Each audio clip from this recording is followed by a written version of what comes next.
ॐ स्वाहा तत्सवितुर्वरेण्यं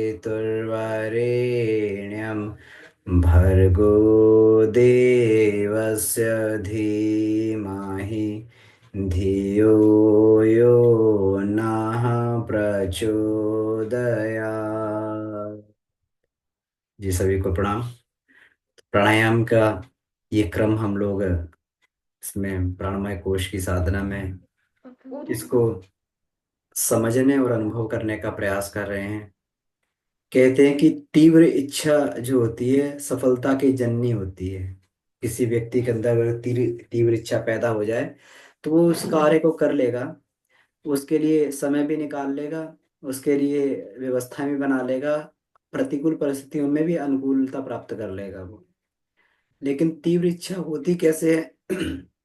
ये होती तभी है कि व्यक्ति लगातार लगातार उसके बारे में बार बार पढ़े, उसको समझे, उसका मनन चिंतन करे।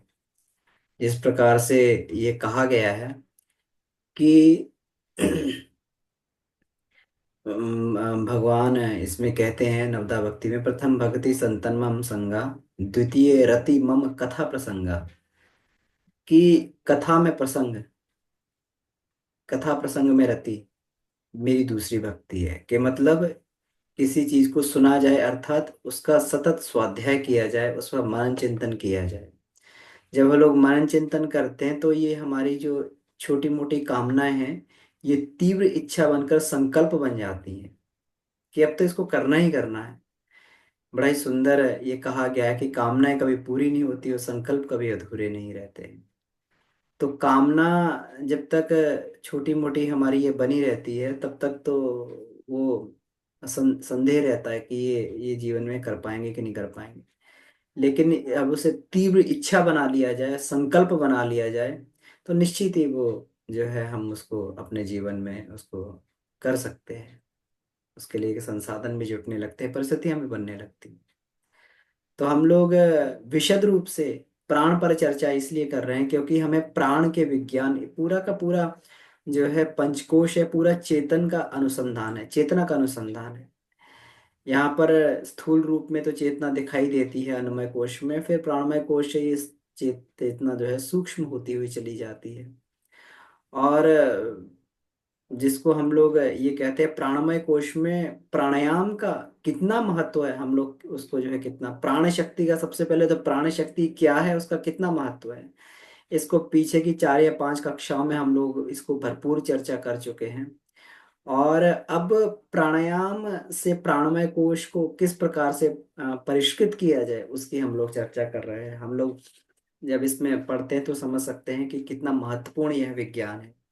तो मैं इसको जो है जो इसमें से बनाए गए हैं, नोट्स बनाए गए उनको एक बार शेयर कर देता हूँ। फिर हम लोग ये देखते हैं कि इसमें क्या है। हम लोग इसको ये देखें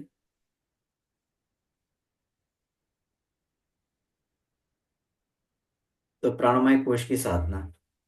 अब इसमें कहते हैं कि जितने भी हमारे जीवन में विभूतियां होती हैं, चाहे विद्या हो, चतुराई हो, अनुभव हो, दूरदर्शिता हो, साहस, लगन, शौर्य, जीवनी शक्ति, ये ओज, पुष्टि, पराक्रम, पुरुषार्थ, महानता, ये इन सभी इन सभी नामों से जिस एक शक्ति को पुकारा जाता है, अगर इन सबको बोलना चाहिए कि इस सब का जो है एक पर्यायवाची क्या है, एक आंतरिक शक्ति क्या है, तो उसको प्राण शक्ति बोला जाता है। इसी को प्राण शक्ति बोलते हैं। प्राण शक्ति विद्या के रूप में भी प्रकट होती है, साहस के रूप में भी प्रकट होती है, यही दूरदर्शिता होती है, यही ओज होता है, यही पराक्रम पुरुषार्थ में है, महानता के रूप में विकसित होती है। कहते हैं कि प्राण जब नेत्रों में होकर चमकता है, चेहरे पर बिखरता है, तो हाव भाव में उसकी तरंगें बहती हैं। व्यक्ति, प्राणवान व्यक्ति का जो चेहरा है इतना आकर्षक उसका चेहरा रहता है कि चेहरे से दृष्टि नहीं हटती। स्वामी विवेकानंद भले ही वो अ, श्याम वर्ण के थे, लेकिन ताम्र वर्ण के थे, लेकिन फिर भी उनका जो चेहरा इतना दीप्तिमान चेहरा था उनका, इतना प्राण था उनके अंदर कि उनके चेहरे से सहज नजर नहीं हटती थी व्यक्ति की, जो उनको देखता था एक बार मुग्ध होकर उनको देखता रहता था। प्राण की गंध मोहक होती है जो दूसरों को विभोर कर देती है। ये कहा गया है कि साधना करते करते साधक के शरीर में से गंध पैदा हो जाती है। अभी तो बाहर की गंधों से हम अपने शरीर को, ये शरीर को हम लोग सुगंधित बनाने का प्रयास करते हैं, सेंट इत्यादि लगाते हैं, सेंट लगाते हैं, परफ्यूम लगाते हैं। लेकिन जो एक आंतरिक प्राण की गंध होती है वो इतनी मनमोहक होती है कि व्यक्ति जो है उससे मुग्ध होता हुआ चला जाता, विभोर करती हुई चली जाती है। यही प्राण जब वाणी में से जब निकलता है किसी की में, तो ओज बनकर निकलता है। लोग जो सुनने वाले लोग हैं होते हैं, उनके अंतःकरण की दीवारें हिल जाती। कैसे लोग ये कहा करते थे, स्वतंत्रता संग्राम सेनानी जब ये बोलते थे तो कैसे बोलते थे, लोगों के जो है मंत्रमुग्ध होकर लोग सुनते रहते थे, उनकी बातों को पीछे चलने लगते थे लोग। अपने अपने सारे के सारे अपना सबका सब बलिदान करने के लिए, सर्वस्व बलिदान करने के लिए तैयार हो जाते थे। कैसे हो जाता था, ये प्राण का ही प्रभाव था। वो लोग प्राणवान थे।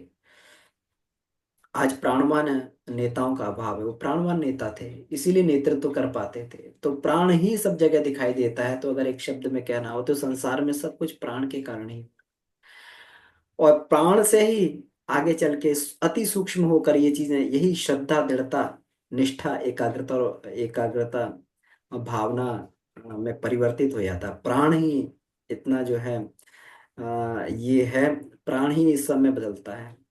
कहते हैं कि प्राण से जो है, प्राण ही से ओजस बनता है, फिर तेजस बनता है, फिर वर्चस बनता है।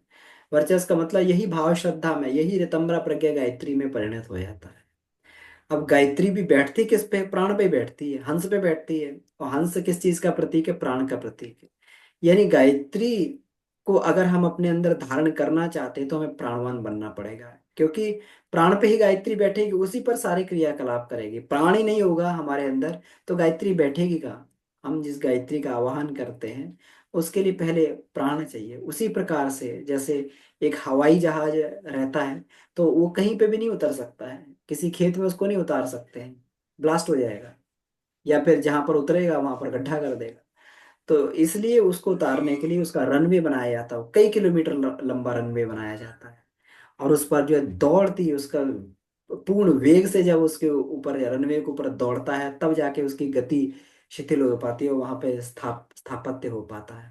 साधक भी जब अपने जीवन में गायत्री को अपने जीवन में अवतरित करता है तो प्राण को इकट्ठा करना पड़ता है, क्योंकि ये प्राण, गायत्री, ये प्राण ही गायत्री को आकर्षित करता है और अपने अंदर आत्मसात प्राण ही गायत्री को घोल लेता है। जब प्राण गायत्री को घोल लेता है तो फिर ये प्राण फिर एक निश्चित दिशा में चलने लगता है। इसी को धियो यो न प्रचोदयात बोलते हैं कि विवेकवान होकर हम लोग और सन्मार्ग की ओर हम लोग हमेशा आगे बढ़ते रहें। तो इसको गायत्री को प्राण के अंदर ही घोलना पड़ता है, इसीलिए गायत्री का पर्यायवाची प्राण भी है। तो गायत्री को ही प्राण में घोलना पड़ता है। यही तो इसी को ये कहते हैं कि ये ऋतंभरा प्रज्ञा का ये जागरण होता है, ये प्राण से ही होता है। ये प्राण पर ही ये बैठती है और प्राण की सवारी करती हुई प्राण को ही दिशा देती है। तो जब तक हम प्राणवान नहीं होंगे, गुरुदेव ने प्राण की ही साधना की और जीवन भर प्राण की साधना करके इतना प्राण इकट्ठा किया कि जो है गायत्री पूरी की पूरी होकर उन पर सवार हो गई और गुरुदेव वेद मूर्ति बन गए। वेद मूर्ति, क्योंकि गायत्री तो वेद माता है, जिसके ऊपर भी सवार होगी वो जो है अपने आप वेद पुत्र बनता हुआ चला जाएगा। गायत्री तो, गुरुदेव तो साक्षात वेद मूर्ति बनते हुए चले गए। तो इसी से होता है। और जो इससे श्रद्धा भावना बनती, इसी से भावबंधन की बेड़ियों को काटकर आत्मा परमात्मा से मिल जाती है। मुक्ति को परम पुरुषार्थ बोला गया है। जितने भी हम लोग पुरुषार्थ करते हैं, हमारे हमारे जो है ये चार तरीके के महान पुरुषार्थ जो होते हैं, परम पुरुष चार तरीके हैं। इसमें ये हम लोग ये बोलते हैं धर्म, अर्थ, काम और मोक्ष। तो इसमें मोक्ष मुक्ति को परम पुरुषार्थ बोला है, सबसे ऊपर का पुरुषार्थ बोला है। इसमें ये कहा गया है कि संसार के अन्य सुखों को प्राप्त करने के लिए जितने विवेक, प्रयत्न, पुरुषार्थ की आवश्यकता पड़ती है, मुक्ति के लिए उससे कम की नहीं, अधिक की आवश्यकता पड़ती है। हम लोग कहते हैं भगवान का नाम क्या है, चलते फिरते सुमरन करते रहेंगे, चलते फिरते गायत्री मंत्र का जप करते रहेंगे। कितने लोग कहते हैं भाई साहब हम बैठ के नहीं कर पाते, चलते फिरते हमारा चलता रहता है। तो उनसे ये पूछा जाए कि भाई साहब आप चलते फिरते भोजन कर सकते हैं, आप चलते फिरते मलमूत्र का त्याग कर सकते हैं, आप चलते फिरते जो है क्या जो है अपने ऑफिस का काम कर सकते हैं? नहीं कर सकते। उसके लिए एक जगह बैठना पड़ता है, सिंसियरिटी से लगना पड़ता है। इससे कम में नहीं। तो जितना विवेक प्रयत्न पुरुषार्थ की आवश्यकता पड़ती है उससे कम नहीं, उससे अधिक ही पुरुषार्थ की आवश्यकता पड़ती है, कम नहीं पड़ती। मुक्ति का तो अब ये साधना जो इसमें लिखी हुई है, मैं क्या हूं कि साधना लिखी हुई है, इसे करके तो देखें जरा। कितना लगता है कि सारा संसार में सब कुछ पाना सरल है, आईएएस की डिग्री भी पाना सरल है, लेकिन आत्मा को ढूंढना जो सबसे कठिन होता है। इस सत्ता में आत्मा इस तरीके से घुल गई है, इतना घुल गई है कि इसको सत्ता में से इस स्थूल सत्ता में से निकाल कर आत्मा को अलग अनुभव करना ये बड़ा ही टफ टास्क होता है। इसके लिए कम की आवश्यकता नहीं पड़ती, अधिक की आवश्यकता पड़ती है। कहते हैं मुक्ति जो है, मोक्ष मुक्ति जो होती है एक विजय का उपहार है। मोक्ष मुक्ति जो होती है विजय का।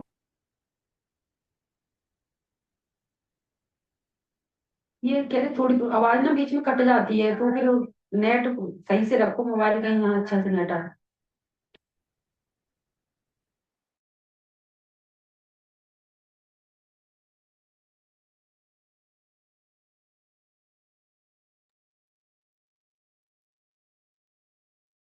ठीक है, तो हो सकता है नेट में कहीं थोड़ी बहुत गड़बड़ी आ रही होगी। तो क्योंकि गांव में है अभी, तो थोड़ा सा जो है ये दिक्कत आ जाती है नेट की। तो इसमें जो हम लोग ये कह रहे हैं किससे अधिक की आवश्यकता पड़ती है? उपनिषद का इसमें ये कहा गया है कि उपनिषद का वचन है नायमात्मा बलहीनेन लभ्य। यह आत्मा बलहीनों को प्राप्त नहीं होती है। ये आत्मा बलहीनों को प्राप्त नहीं होती है, तेजस्वी व्यक्ति ही आत्मा का लाभ उठा पाते हैं, बिना बल के तो कुछ भी होता ही नहीं है। हम लोग जब ये हुआ करता था, जब हम लोग अपने ऑफिस में काम किया करते थे, तो कभी भी जो ये हम लोग ये करते थे, काम करते थे, तो उसमें अधिक कंसंट्रेशन की आवश्यकता पड़ती थी, तो नींद आने लगती थी। क्योंकि दिमाग पे जब जोर पड़ता है तो व्यक्ति को नींद आने लगती है। कभी कभी हम लोग देखे पढ़ते हैं तो पढ़ते समय व्यक्ति को नींद आने लगती है, क्यों? शक्ति कम पड़ती है, दिमाग को लगता है और शक्ति की आवश्यकता है, तो व्यक्ति को उसको दिमाग जो है शरीर को स्लीपिंग मोड में डालने लगता है। स्लीपिंग मोड में क्या रिचार्ज होता है, बॉडी रिचार्ज होती है, प्राण शक्ति का ये होता है। तो उसमें जो है प्राण शक्ति की आवश्यकता जो पड़ती है, तो इसलिए ये कहा गया है कि जब भी हम लोग ये करते हैं, इसमें आत्मा को ढूंढने की कोशिश करते हैं, अगर किसी चीज को खोजते हैं, डीप रिसर्च करते हैं, तो उसमें बहुत अधिक प्राण ऊर्जा की आवश्यकता पड़ती है। इसीलिए प्राण संचय को योग शास्त्र में अत्यधिक बल दिया गया है। प्राण को तो खूब इकट्ठा करना ही पड़ता है। प्राणायाम से पूरा का पूरा जो है ये हमारा ये भरा हुआ है, प्राणायाम से पूरा का पूरा हमारा योग शास्त्र जो है भरा हुआ है इसमें, इसकी महिमा से। अब ये देखते हैं प्राणायाम के बारे में। हम लोगों का सबसे पहले इसकी सही पद्धति को जानना बहुत जरूरी है। हम लोग इसकी क्रिया विधियां तो सीख लेंगे, लेकिन इसका दर्शन जो है प्राणायाम का ये जानना बहुत जरूरी है। इसका विज्ञान किस स्तर पे काम करता है, इसको विज्ञान को, क्योंकि सामान्य अवस्था में हम लोग केवल इसे श्वास प्रश्वास की क्रिया मात्र ही समझते रहते हैं, लेकिन ऐसा नहीं है। इसके विज्ञान को जानना बहुत आवश्यक है। तो अब ये देखिए, इसमें ये कहा गया है कि प्राणायाम में सांस को खींचना, उसे अंदर रोक कर रखना और बाहर निकालने की एक विशेष क्रिया पद्धति है। यही तो हम सांस लेने में भी करते हैं, जो रोज हमारा श्वास प्रश्वास जो बाहर अंदर आ जा रहा है, तो उसमें भी हम यही काम तो करते हैं। फिर अलग से हम क्या करते हैं, विशेष क्रिया पद्धति है, विशेष, इसको विशेष बनाया जाता है। इसमें जो है प्राण को अंदर तो भरा जाता है, बाहर नहीं आने दिया जाता है।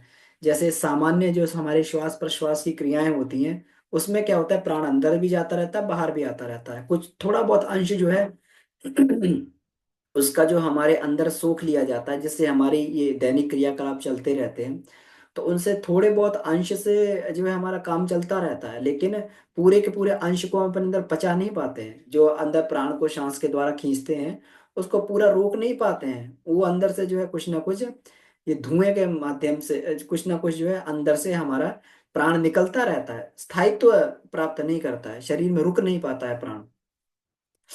तो इसीलिए जैसे ये कहा गया है ना कि प्राण को, प्राणायाम में प्राण को इस तरीके से अंदर भरा जाता है, जैसे साइकिल की होती है ना, पंप से हम लोग ट्यूब में हवा भरते हैं। तो उसमें क्या होता है, ट्यूब में हवा एक बार भर तो जाती है लेकिन वापस नहीं आती है। साइकिल का पंप होता है ना, साइकिल का पंप जो है उसको हवा को जो अंदर भर तो देता है लेकिन दोबारा खींच के नहीं ले आता है, दोबारा उसको खींच नहीं लाता है, हवा को, टायर की हवा को नहीं खींच लाता है। लेकिन हम लोग यही करते हैं, श्वास लेते हैं प्राण अंदर ले आते हैं, श्वास छोड़ते हैं प्राण बाहर फेंक देते हैं।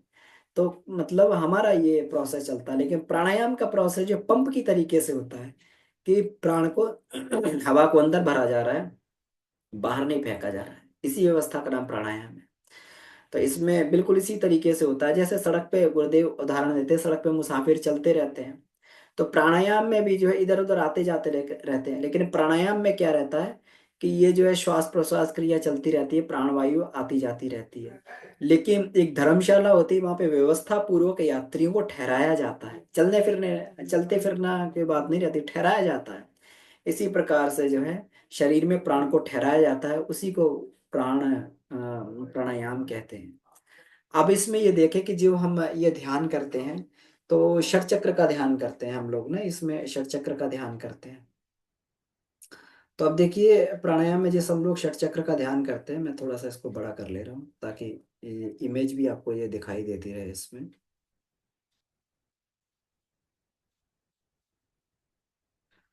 हाँ, तो भारतीय योग शास्त्र में षट चक्र सूर्य चक्र को बहुत अधिक महत्व देता है। अब देखिए पहले इसकी स्थिति को जानना बहुत जरूरी है, क्योंकि हाँ, रोज हम लोग कहते हैं कि सूर्य चक्र हमारा से प्राण स्पर्श कर रहा है, सूर्य चक्र से, और वो प्रदीप्त हो रहा है ना, प्राणायाम में रोज कहते हैं। तो देखिए ये पसलियों का ज्वाइंट हो गया, यहाँ पसलियों का ज्वाइंट हो गया, इसको अगर आप ये देखें तो यहाँ पर ये पसलियों का ज्वाइंट हुआ है ना, ये हृदय की धुकधुकी है। तो अब ये देखिए इसकी पोजीशन कहाँ पे होती है, ये सूर्य या सोलर प्लेक्सस अमाशय के ऊपर, और यहाँ पे जो है ये इधर होता है, पसलियों का जॉइंट ये हो गया, और अमाशय ये हो गया, ये हमारा अमाशय हुआ। ये अमाशय हुआ, पेट हुआ ना, जहाँ पर जो है हमारा भोजन इकट्ठा होता है, स्टमक बोलते हैं इसको, इससे ऊपर। तो ये जो है सूर्य चक्र का केंद्र हो गया, यहाँ पर हम सांस लेते हैं तो यहीं पे आकर सूर्य चक्र में आकर ये इसको स्पर्श करती है, ये सूर्य चक्र हो गया। अब मेरुदंड से दोनों तरफ हल्की भूरी गद्दी का बना हुआ होता है, सफेद भूरी गद्दी का बना हुआ होता है, सफेद भूरे रंग का होता है, यहाँ पर रहता है ये सूर्य चक्र। जब हम लोग प्राणायाम करते हैं, प्राणाकर्षण प्राणायाम करते हैं, तो श्वास को खींचते हुए हम लोग यहीं स्पर्श करने की भावना करते हैं। हमारा जो डायाफ्राम होता है, डायाफ्राम ये नीचे की तरफ ये पुश होता है, डायाफ्राम जो है नीचे की तरफ पुश होता है, ये जो हमारा वो है, फेफड़े फूलते हैं। तो फेफड़े फूलने के बाद इस सूर्य चक्र की परिधि को स्पर्श करते हैं, इसको स्पर्श करते हैं, फेफड़े फूलते हैं, इसको स्पर्श करते हैं। जैसे कहते हैं ना कि बार बार स्पर्श करने से अगर हम अपने जो हमारे जो ये होते हैं हमारे सेक्स ऑर्गन्स होते हैं, जैसे काम वासना वाले जो ऑर्गन्स होते हैं, उनको बार बार स्पर्श करें तो उनमें उत्तेजना आ जाती है, बार बार स्पर्श करते तो उत्तेजित होते हैं। इसी प्रकार से ये जो हमारी सूर्य चक्र की ये जो परिधि है, इसको बार बार हमारे फेफड़े स्पर्श करते हैं, तो स्पर्श करने से ये जो है ये उत्तेजित होने लगता है। और कहते हैं कि इससे हल्की हल्की मालिश होती है। अब देखिए इसमें क्या लिखा हुआ है कि पहले तो ये देख लें कि इस केंद्र को प्राण प्राण कोश बोलता है, इस केंद्र को जो है हमारा योग शास्त्र जो है प्राण कोश बोलता है। और यहीं से निकलकर एक प्रकार की मानवीय विद्युत संपूर्ण नारियों में प्रभावित होती है। इसलिए जब हम यहाँ पर ध्यान करते हैं, प्राण में प्राणाकर्षण प्राणायाम में भी हम लोग इसी को चार्ज करते हैं। जब हम चार्ज करते हैं तो यहीं से प्राण फैलता हुआ समस्त नस नाड़ियों में, पूरे शरीर में यहाँ से नस नाड़ियां बनी हुई हैं, यहीं से प्राण सब समस्त नस नाड़ियों में प्रवाहित होता है। इसी को ओजस शक्ति का संस्थान कहते हैं। और यहीं पर जो आत्मा की चमक दिखाई देती है, आंखें बंद करते हैं तो यहीं पर ही आत्मा की चमक हम लोग ये देख पाते हैं। और ये प्राणायाम के सतत अभ्यास से जब हम लोग इस केंद्र पे ध्यान करें तो वो केंद्र जो है धीरे धीरे प्रकाशमान दिखाई देने लगता है। तो अब इसमें ये बात करेंगे, प्राणायाम द्वारा सूर्य चक्र की हल्की हल्की मालिश होती है। जब प्राणायाम करते हैं ना, लंबी गहरी सांस लेते हैं, सांस को रोकते हैं, अंतः कुंभक करते हैं, अब यहाँ मालिश होती है, इसको स्पर्श करता है और इस पर दबाव डालता है, इसकी मालिश होती है, जिससे उसमें गर्मी और उत्तेजना पैदा होती है। इसमें गर्मी और उत्तेजना पैदा होने लगती है। जब गर्मी उत्तेजना पैदा होती है तो क्या है, उसकी क्रियाशीलता बढ़ने लगती है। वो जो है सुषुप्त अवस्था में होता है तो जागृत अवस्था में आने लगता है। तो जागृत अवस्था में आता है तो ये सूर्य चक्र की परिधि जो को जो स्पर्श करता है, तो इसकी उत्तेजना होती है। तो ये उत्तेजना व्यर्थ नहीं जाती है, ये सारे अंग अवयवों को जीवनी शक्ति प्रदान करने लगती है। धीरे धीरे जो है, जितना हमारा संस्थान होता है, जिसको स्वाभाविक रूप से किसी को कम किसी को ज्यादा ऊर्जा मिल रही थी, अब इसकी उत्तेजना से जो है ये प्राण, अत्यधिक मात्रा में प्राण जो है ये पूरे के पूरे संस्थान में प्रवाहित होने लगता है। ये उत्तेजित होने लगता है, और उतना ही जितना उत्तेजित होता है उतने ही हमारे अंग अवयव जो हैं, उतने ही हमारे संस्थान जो हैं अधिक काम करने लगते हैं, उनकी कार्य क्षमता अधिक बढ़ने लगती है। इसीलिए प्राणायाम से जो आदि व्याधि निवारण वाली बात की गई है कि प्राणायाम पूरे के पूरे सिस्टम को ठीक कर देता है।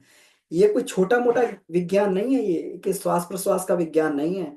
जब तक हमें इसके बारे में सही जानकारी नहीं होगी, और जब तक हमारा संकल्प, क्योंकि संकल्प ही है इसमें, जितना भाव हम बढ़िया कर लेंगे उतना ही हमारा इसमें ये बेनिफिट हमें होगा। तो जितना हमारा संकल्प इसमें बढ़िया होता जाएगा उतना ही हमारा जो है ये बढ़िया होता हुआ चला जाएगा। तो अब इसमें हम ये बात करते हैं कि जो इसका, अब सूर्य चक्र के बारे में हम लोग ने ये पढ़ लिया। अब ये कहते हैं अत्यंत प्राचीन काल से आध्यात्मिक अध्यात्मवेत्ता जो पुरुष है प्राणायाम के लाभों को अनुभव करते आए हैं। अब प्राणायाम के लाभ को तो सब कोई समझता है। अब लेकिन अब उसकी क्रिया पद्धति में भेद हो सकता है। सब लोगों ने अपने अपने हिसाब से प्राणायाम को जो है इम्प्लीमेंट करने का प्रयास किया है। हम लोग देखें कि जो ईशा मसीह थे, ये पर्वत पर, इनकी एक पुस्तक है पर्वत का संदेश। पर्वत पर जो संदेश दिए गए, पर्वत का संदेश। तो इसमें क्या करते हैं कि जब ये क्या अपने शिष्यों के साथ में लेकर पर्वत पे चढ़ते थे, और पर्वत पर चढ़कर वहां पर जाके ईश्वरी प्रार्थना करते थे। तो इसका मतलब क्या हो गया, पर्वत पे चढ़ने का मतलब क्या होगा कि जैसे ही व्यक्ति पर्वत पे चढ़ना प्रारंभ करेगा, उसकी श्वास प्रश्वास करके प्रक्रिया तेज हो जाएगी, व्यक्ति गहरे गहरे सांस लेने लगेगा। मतलब अधिक प्राण, उसका प्राण का संचार होगा। जब अधिक प्राण का संचार होगा तो व्यक्ति फिर जब वो क्रिया योग करेगा, कोई बात को सुनेगा, तो फिर उसको अधिक समझ में भी आएगी और अधिक उसकी जो फलीभूत भी होगी। तो इसीलिए कहते हैं कि जो पर्वत पे चढ़ के ईश्वर की प्रार्थना करते थे, इस ऊंची चढ़ाई में आध्यात्मिक स्वास्थ्य क्रियाओं का रहस्य छिपा हुआ था। इसमें आध्यात्मिक स्वास्थ्य क्रियाओं का रहस्य जो है छिपा हुआ था। बौद्ध लोगों में एक जजन नामक एक प्राणायाम होता है, बहुत काल से जो ये चला आ रहा है, जजन प्राणायाम होता है। ये लोग जजन प्राणायाम करते हैं। कहते हैं कि प्रसिद्ध जापानी पुरोहित थे हकुइन, हकुइन जेशी जो थे, इन्होंने प्राणायाम का खूब प्रसार किया। बहुत सारे रेफरेंस दिए हुए हैं इसमें, तो हम लोग इसको रेफरेंस को देख सकते हैं और नेट पे सर्च भी कर सकते हैं कि किस किस जगह पर किस किस पद्धति के माध्यम से ये प्राणायाम का ये विस्तार होता गया। यूनान में कहते हैं कि प्लेटो, प्लेटो से भी पहले, प्लेटो से भी पहले जो दार्शनिक हुए हैं, प्लूटो से भी पहले, बहुत पहले से इस विज्ञान की जानकारी का पता लगता है कि प्राणायाम की विज्ञान की जानकारी लोगों को हुआ करती थी। हर एक में किसी न किसी विद्या के रूप में। बाकी सब जो हमारी पद्धतियां हैं, जो क्रिया उपासना पद्धतियां, उनमें भेद हो सकता है, लेकिन प्राणायाम तो सब जगह उसको सर्वमान्य रूप से स्वीकार किया गया है, और प्राणायाम की साधना जो है सब लोग इसमें करते ही रहे हैं। तो प्राणायाम का बहुत महत्व है। तो आज हम लोगों ने क्या सीखा, कि सबसे पहले हम लोगों ने इसको एक बार रिकैप कर लेते हैं कि प्राण शक्ति का हमारे जीवन में क्या महत्व है। दूसरा, हम लोगों ने इसको ये जानने का प्रयास किया कि इसमें जो है प्राणमय कोश में सूर्य चक्र का क्या महत्व है, प्राणायाम की प्रक्रिया, प्राणायाम का सिद्धांत क्या है, किस तरीके से प्राणायाम होता है। नॉर्मल श्वास प्रश्वास क्रिया में प्राणायाम नहीं होता है, लेकिन जब उसे संकल्प करके हम लोग करते हैं, और अंदर हम प्राण को खींचकर और उसको रोम रोम में फैलाते हैं, और बाहर हम प्रकाश को बाहर हम अंदर के विकार को बाहर छोड़ देते हैं, तो प्राण अंदर जो है धीरे धीरे स्थापित होने लगता है। स्थापित होने लगता है तो प्राण बढ़ने लगता है। तो ये प्राणायाम का सिद्धांत हुआ। और हमने देखा कि सूर्य चक्र क्या होता है, क्योंकि सूर्य चक्र से ही प्राणायाम का विशेष संबंध है। यहीं पर आके प्राणवायु को हम लोग यहाँ पर आकर इसको स्पर्श करते हैं, और इसको उत्तेजित करके इसको जीवित करने लगते हैं। यहाँ पर हम अपनी बैटरी को चार्ज करने लगते हैं। तो यहीं से जब हमें आवश्यकता पड़ती है, यहीं से हम प्राण को लेते रहते हैं, फिर यहीं पे चार्ज करते हैं। यही हमारा जो बैटरी है, जो हमारी चार्ज को एक्यूमुलेट करती है और डीएक्यूमुलेट करती है। तो ऐसे करके जो है ये बहुत ही महत्वपूर्ण था। इस चैप्टर को पूरा भी कर सकते थे आज हम लोग, बड़ा चैप्टर है, लेकिन केवल इन बातों पे हम लोग खूब मनन चिंतन करें। जो आज का विषय है इस पे मनन चिंतन करें। इसका सेकंड पार्ट हम लोग अगली बार हम लोग कवर कर लेंगे, और इसको जो है प्राणायाम में खूब इम्प्लीमेंटेशन करने का प्रयास करें। तो बहुत बहुत आभार आप लोगों का। तो अभी इसको चर्चा को ही समाप्त करते हैं। किन्हीं का कोई प्रश्न हो तो हम लोग इस पर चर्चा कर सकते हैं जी।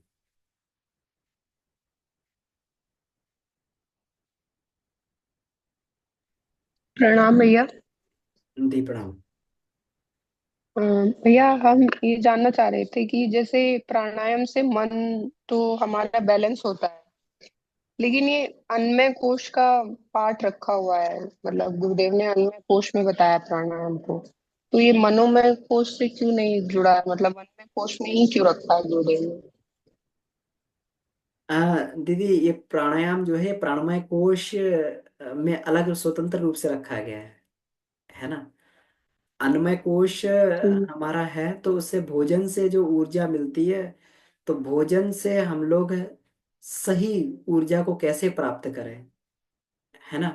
तो ये भोजन से ऊर्जा, क्योंकि सामान्य अवस्था पे हम लोग क्या है कि हमारा सबसे बड़ा ऊर्जा का जो साधन रहता है ये केवल भोजन है।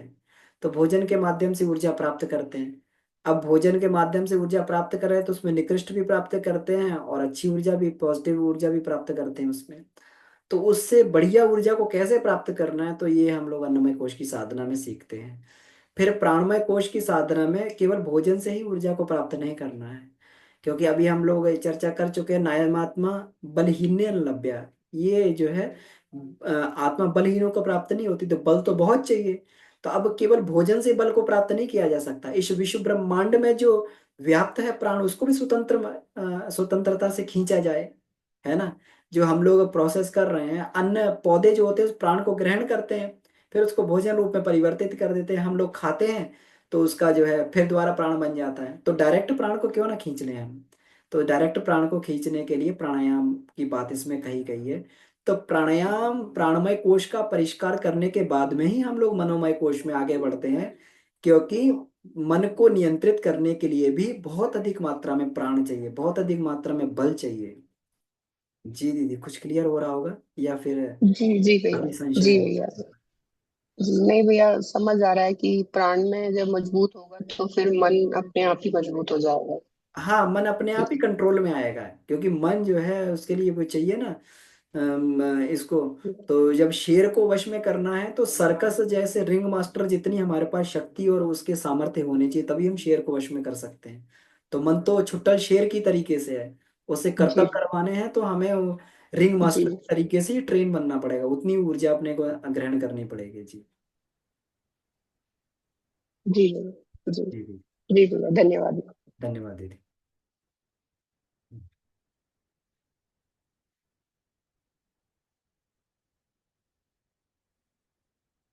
तो प्रैक्टिकल हम लोग अधिक से अधिक करते हैं। हम लोग अभी 15 मिनट प्रतिदिन प्रैक्टिकल करते ही हैं, इसमें यज्ञ के बाद में प्राणायाम करते हैं, और इसको और हम लोग आगे बढ़ाते जाएंगे। अब प्राणमय कोश में हम लोग अलग अलग तरीके के प्राणायामों की चर्चा करेंगे, लेकिन सबसे जो महत्वपूर्ण प्राणायाम इसमें हमारे लिए उपयोगी बताया है वो प्राणाकर्षण प्राणायाम ही है। तो इसको हम लोग आगे चर्चा करेंगे। और साथ में जो इसमें ये और जो प्राणायाम का प्रभावी बनाने के लिए बंधों का प्रयोग किया जाता है, बंद मुद्राओं का प्रयोग किया जाता है, तो इसको भी हम लोग आगे चल के देखेंगे। अभी तो हम लोग सामान्य रूप से प्राणायाम ही कर रहे हैं जी। भैया छोटे बच्चों को हम कैसे, मतलब इसका वो कराएं प्रैक्टिकल, कि कहाँ से शुरू कराएं, मतलब उनको कहाँ तक कराना चाहिए? जी, तो पहले तो छोटे बच्चों को ये देखना चाहिए हम लोगों को कि पहले तो प्राणायाम की सबसे पहली शिक्षा ये होती है कि अपने श्वास प्रश्वास के क्रम को हम लोग सही करें। जैसे हम लोग श्वास खींचते हैं तो हम लोग पैसिव ब्रीदिंग, उल्टी हम लोग सांस लेते हैं। श्वास खींचते हैं तो हमारा पेट दबने लगता है, और श्वास को छोड़ते तो पेट फूल जाता है। तो हमारा श्वास का क्रम ही जो है ये उलट पुलट हो जाता है। तो सबसे पहले हम लोग जो है इसमें ये करें कि श्वास के इसको जो है श्वास प्रश्वास के क्रम को हम लोग सही करें, कि श्वास भरें तो पेट फूलना चाहिए, और उसको पिचकाएं तो पेट जो है पिचकना चाहिए, श्वास छोड़े तो पेट पिचकना चाहिए। तो सबसे पहले हम लोग जो है इस बात की हम लोग ये ध्यान में रखें कि श्वास प्रश्वास क्रम। दूसरा जो है, श्वास हमेशा नाक से लेनी चाहिए। हमेशा ये प्रयास करें कि नाक से श्वास लें। तो ये छोटी छोटी चीजें हम लोग बच्चों को सिखा सकते हैं। तीसरे क्रम में ये प्रयास करें कि गहरी श्वास लें, उथली श्वास ना लें। बच्चे जो है देखते हैं हम लोग गहरी श्वास उथली श्वास लेते हैं, तो श्वास को खींचें और गहरी श्वास लेने का प्रयास करें, पूरी की पूरी श्वास को छोड़ें। तो ऐसे करके जो है ये छोटी छोटी प्रैक्टिसेस हमें बच्चों को सिखानी चाहिए। और बच्चों को सिखाने के लिए जो है अनुलोम विलोम प्राणायाम, नाड़ी शोधन प्राणायाम और प्राणाकर्षण प्राणायाम, ये सामान्य रूप से छोटे छोटे प्राणायाम के बच्चों को एक एक दो दो हम लोग अपने स्कूल में भी प्राणायाम बच्चों को सिखाते हैं, सीख जाते हैं उनको, जबकि प्राणायाम का इतना विज्ञान नहीं मालूम है, लेकिन क्रिया जरूर वो लोग सीख जाते हैं। तो कम से कम उनको अभी क्रिया ही सिखाई जाए। जी क्रिया जी। के बाद में जैसे जैसे उनकी बुद्धि विकसित होती जाएगी, वैसे वैसे जो है उनका ये भी विकसित होता जाएगा, उनकी समझ भी विकसित होगी, तो उसका और लाभ मिलने लगेगा इस विज्ञान का। जी भैया। जी दीदी। तो इसमें जो है हमने देखा है कि स्कूल्स वगैरह में बच्चे, घर की अपेक्षा स्कूल्स वगैरह में अगर ये प्रैक्टिसेस होती हैं तो बच्चे बहुत जल्दी सीख लेते हैं। तो हम लोग प्रयास करते हैं अपने स्कूल में, इस ये 2 दिन ये रखा हुआ है, शनिवार पर बुधवार का दिन रखा हुआ है, कि जिसमें पूरा का पूरा आसन प्राणायाम और योग वगैरह बच्चों को सिखाया जाता है। तो ये जो है स्कूल्स में अगर ये शिक्षा दी जा सके तो अति उत्तम है। घर पे उतना बच्चे नहीं मानते हैं, लेकिन स्कूल में सारी चीजों को बड़ी तन्मयता से तत्परता पूर्वक करते हैं। जी। प्रणाम भैया। बहुत बहुत सुंदर जी चल रहा है नमस्कार। एकदम। तो ये बच्चों को ना, ये जो डॉक्टर मदन कटारिया ने इस पर काफी रिसर्च करी है काफी सालों से। तो खेल खेल में वो लोग सिखा रहे हैं, मतलब उनको अब बच्चे तो ऐसे नहीं मानेंगे ना, सीरियसली बैठेंगे नहीं।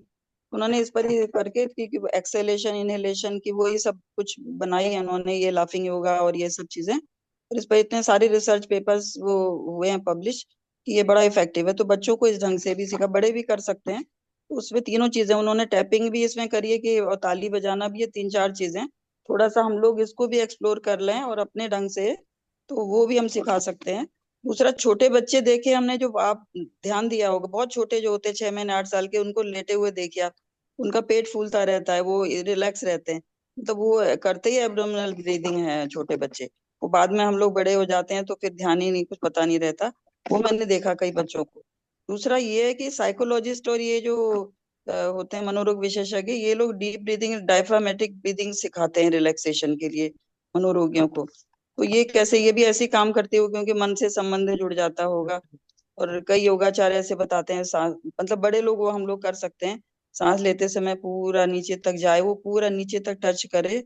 ओके, और पहले सबसे नीचे भरनी है सांस, जो जा रही है सबसे पहले नीचे के पोर्शन में जाएगी, फिर ऊपर भरते भरते, और छोड़ते समय जो है वो उसी हिसाब से। तो इस पर थोड़ा सा क्लियर कर दीजिएगा।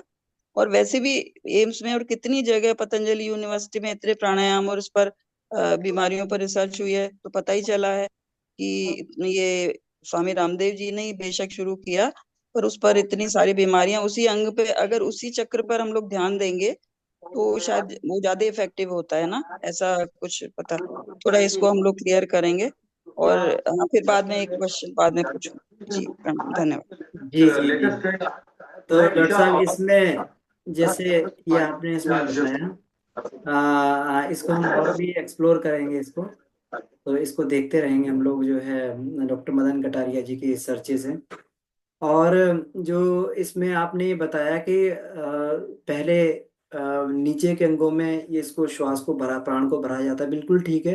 हम लोग बंद भी लगाते हैं, तो श्वास भर के सबसे पहले बंद लगाते हैं, तो मूल बंद सबसे पहले लगाते हैं, फिर उड्डयन लगाते हैं, फिर उड्डयन बंद लगाते हैं, फिर जालंधर बंद लगाते हैं।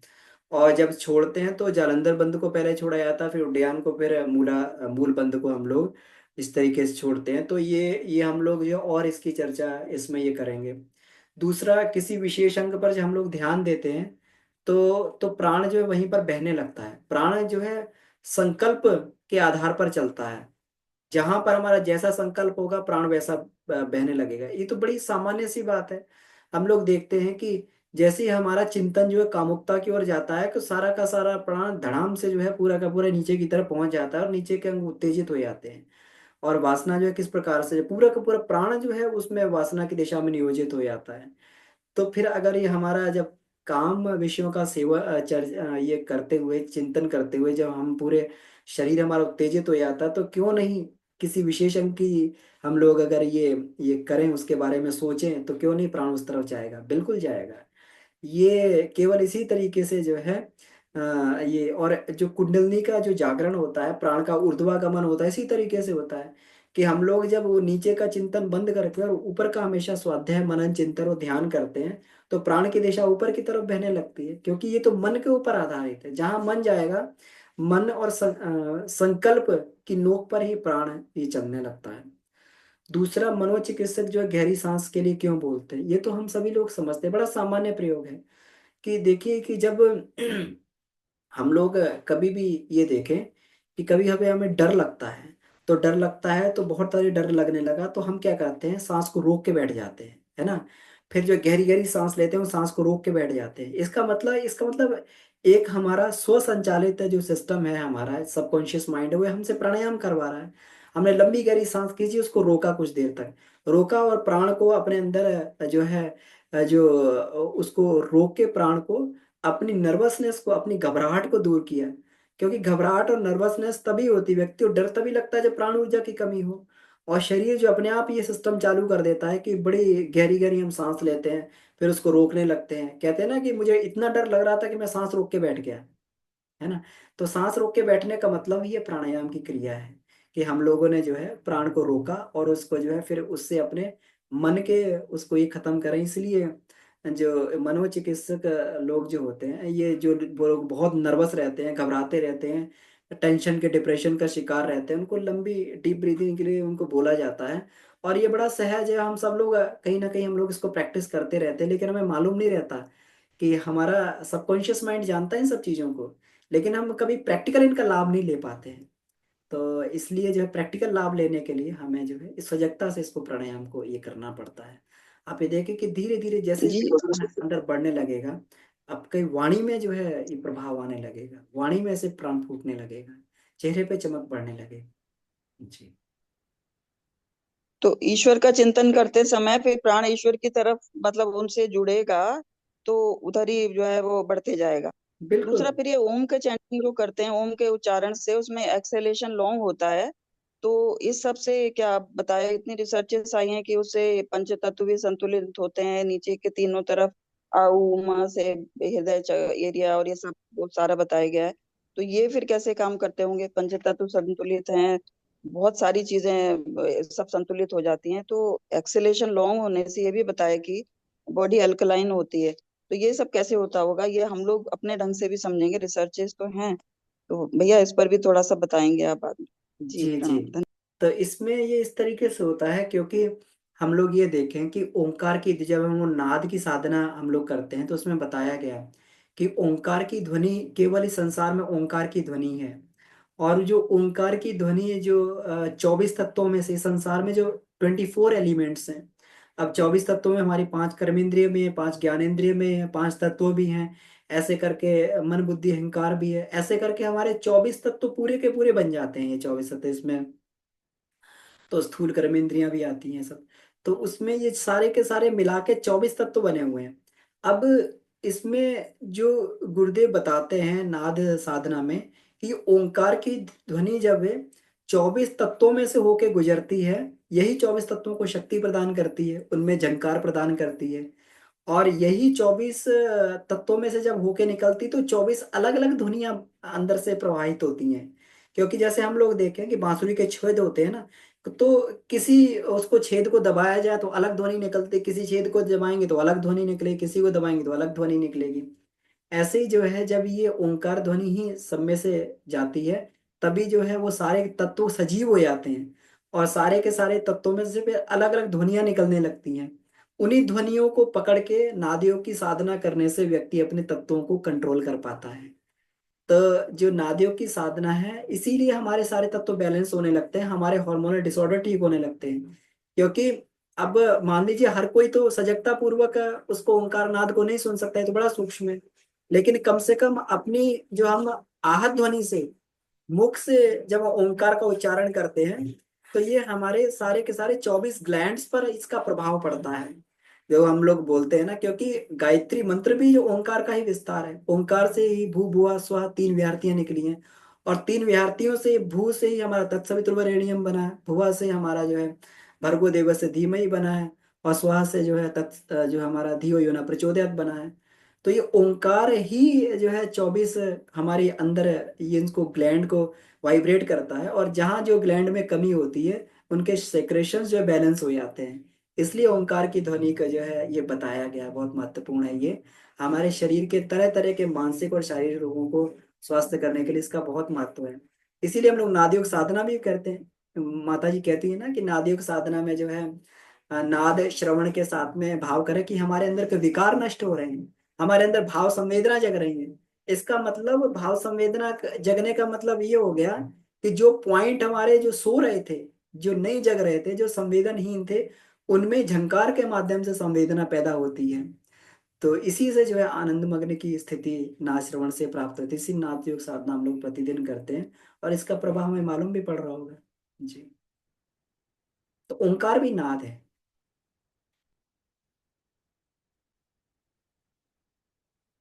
जी डॉक्टर साहब, हमें लग रहा है कि कुछ हम लोग इसमें जो है।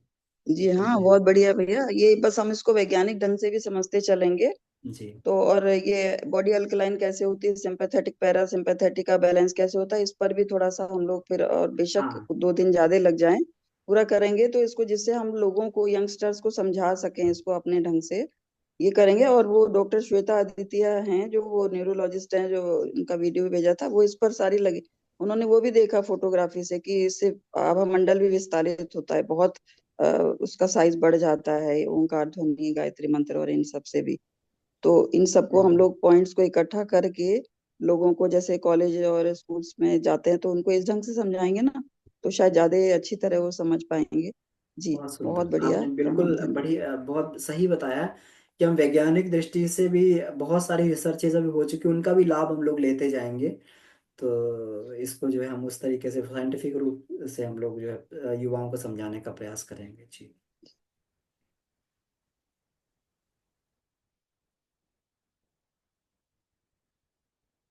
जी, तो इसमें अभी हैंड रेस था। किन्हीं का कोई इसमें प्रश्न हो तो हैंड रेस करके इसमें। जी।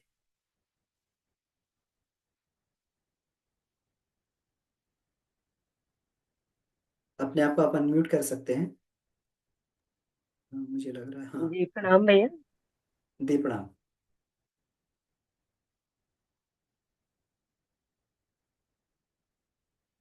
जी, आप फिर म्यूट हो गए मुझे लगता है, दोबारा अनम्यूट जी कर लें। भैया। जी जी जी प्रणाम बिल्कुल भैया। जी, दीदी प्रणाम। भैया जो, हाँ, बच्चों को श्वास प्रश्वास की क्रिया बताने के लिए कह रहे हैं, तो श्वास को नीचे नाभि तक ले जाएं या और नीचे तक ले जाना चाहिए? हाँ, तो श्वास को नाभि तक की, जैसे ये स्टमक ब्रीदिंग जो डॉक्टर साहब भी बता रहे थे। जी जी हाँ, तो वो जो है नाभि तक ही ले जाने का वहां पे बात कही गई है, जी फिजिकल रूप से। क्योंकि फिजिकल रूप से तो यहीं तक संभव है। वैसे तो हम लोग मूलाधार तक ले जाते हैं, नीचे तक प्राण को जी तो जी संकल्प से मूलाधार तक ले जाते हैं। लेकिन जो जी। फिजिकल रूप से संभव है, हम लोग मुंह में भी सांस हाँ भरेंगे तो हमारी ये जो ये आहार नलिका होती है, यहाँ से पूरी होते हुए हमारी स्टमक तक पहुंच जाएगी, अंदर तक, नीचे तक।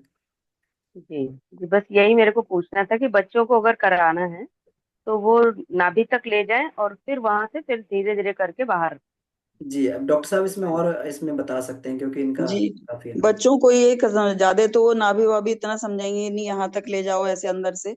उनको बस सीधे हाथ, ये लोग सिंपल लोगों को यही समझाते हैं कि पेट पे हाथ रख लो भाई, तुम्हारा पेट फूल रहा है पूरा, तो समझ जाओ कि वहां तक पहुंच गया। या वो ऐसे बताते हैं, ऐसे एक छोटा घड़ा है, घड़े के नीचे तक आप सांस ले जा रहे हो, फिर उसको खाली करते जा रहे हो अगली बार में। तो पेट पे हाथ रख के और एक हाथ छाती पे रखते हैं, एक पेट पे, तो वो अपने आप वहीं तक पहुंच जाता है, नीचे तक काफी। तो उसमें जैसे हम लोग करते हैं कि मूलाधार तक, वो नीचे तक पूरा पहुंच के एब्डोमिनल ब्रीदिंग में ये सिखाते हैं, पेट पे हाथ रख लो, पेट को फुला लो, जब छोड़ोगे तो वो उल्टा हो जाएगा। बस ये सिंपल तरीका बस यही है। थोड़ा कुछ और हम लोग इनोवेट करेंगे, कुछ नए तरीके भी खेल खेल में, उसके संग कुछ भाव जोड़ के भी, तो कुछ लोग इस काम में भी लग जाने चाहिए कि बच्चों को कैसे हम लोग सिखाएं इधर उधर से ढूंढ के कि ये सिंपलीफाई करते, जिससे उनको इंटरेस्ट आए एक्चुअल में। बच्चे बोर हो जाते हैं तो उनको किस माध्यम से और सिखाया जाए जिससे वो उनको बहुत ही खुशी खुशी करें, वो इंटरेस्ट के संग करें और फिर करते रहें आगे भी। जी, जी जी, ऐसे दीदी जी। लगता है मुझे। जी बहुत बढ़िया। प्रणाम। हाँ प्रणाम। इसमें एक थोड़ा सा ऐड करूंगा मैं। जी एक्चुअली जो हम सांस लेते हैं तो हम सांस तो लेते हैं लंग्स में ही। लंग्स मीन्स हमारी प्लूरा के अंदर ही लंग्स फैलते हैं। इसके फैलने से, इस फैलाव से हम एब्डोमेन पे प्रेशर डालते हैं। एब्डोमेन है पेरिटोनियम, जिसमें सारी हमारी स्टमक है, आते हैं वो है। उसके बाद आता है पेल्विस। तो पेरिटोनियम के बाद नीचे पेल्विस होता है। तो हम जो सांस अंदर से ले रहे हैं, मैक्सिमम दबाव जो होगा हमारा प्लूरा से पेरिटोनियम में होगा। पेरिटोनियम हमारा ज्यादा से ज्यादा अम्लाइकस तक ही हम पहुंच पाएंगे। अ, उसके नीचे इतना, क्योंकि आंतों ने भी तो नीचे अपनी जगह चाहिए उनको नीचे सिकुड़ने के लिए। आंतें सिकुड़ेंगी नीचे, तब जाके हमारा पेरिटोनियम, हमारा प्लूरा फैलेगा और लंग्स फैलेंगे। लंग्स का मतलब हम नीचे दबाव डालेंगे। इसलिए जो है मैक्सिमम इतना ही हो पाएगा, ज्यादा नहीं हो पाएगा। अब बच्चे इतना नहीं कर पाएंगे। बच्चों से ये कहना कि आप ये देखो कि अपना पेट आपका फूल रहा है, मेरा ख्याल यही है, इतना ही हो पाएगा। बहुत बहुत धन्यवाद। प्रणाम। आप मैडम ने, आप लोगों ने ऐड कर लिया बहुत अच्छी तरह से। भाई साहब बहुत सुंदर ढंग से बता रहे हैं। चलते रहे। सबको प्रणाम, बहुत बहुत धन्यवाद। जी डॉक्टर साहब, हम लोगों का बड़ा ही इसमें ये है जी सौभाग्य है भैया, कि भैया मैं आपसे। एक चीज जी। कहना चाह रही हूँ जी। कि इसको अगर जो अभी डॉक्टर साहब ने बताया, अगर इसको पिक्चरल वे में एक बार दिखा देना, तो फिर हम लोग को भी समझने में और बताने में थोड़ी सी और आसानी हो जाएगी। ठीक है। देखिए, जी इसमें आपको ये दिख रहा होगा, है ना? ये पेट पे मैंने हाथ रख लिया जी है। जी ठीक है। जी अब इसको सांस भरेंगे तो पेट आगे की तरफ आएगी। आया ही सांस भर जी के मेरा हाथ आगे हुआ।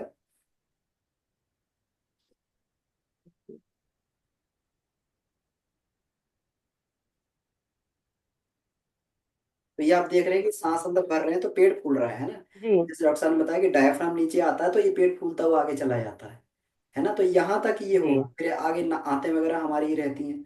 तो उतना तो यहाँ तक जो नाभि तक जो हमारा ये पेट फूलेगा। जबकि पैसिव ब्रीदिंग में क्या होता है, हम लोग देखें कभी कभी उल्टी ब्रीदिंग कर रहे होते हैं। हम लोग कभी सांस लेते हैं तो हमारा पेट अंदर पिचक रहा होता है। तो इसको जो है ये हमेशा ध्यान रखना है। तो सांस भरते समय पेट पे हाथ रख लें। ये हाथ आ गया है, ये जो पीछे गया। तो ऐसे करके हमें ये इसको अपना मूल्यांकन करते जाना है अपना। जी भैया जी। जी प्रणाम भैया। जी दी। बहुत जी दी, धन्यवाद, प्रणाम। तो बहुत बहुत आभार है आदरणीय डॉक्टर साहब का, जो है इसमें आदरणीय डॉक्टर के डी जोशी जी और कमलेश जोशी जी। इनका आशीर्वाद हम लोग को मिलता रहता है। और कुछ त्रुटियां कमियां रह जाती हैं तो ये पूरा भी हो जाती हैं। एक्सपर्ट एडवाइस भी हमें मिलती रहती है। तो हम लोग का सौभाग्य है कि ये इसमें जो है जुड़ के हमें जो है अपना आशीर्वाद देते रहते हैं।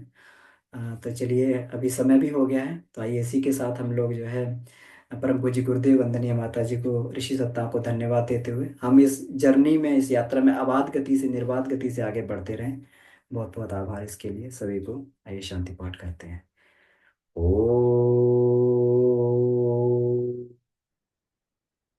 शांति, शांति, शांति। समाप्त। सभी को प्रणाम, धन्यवाद।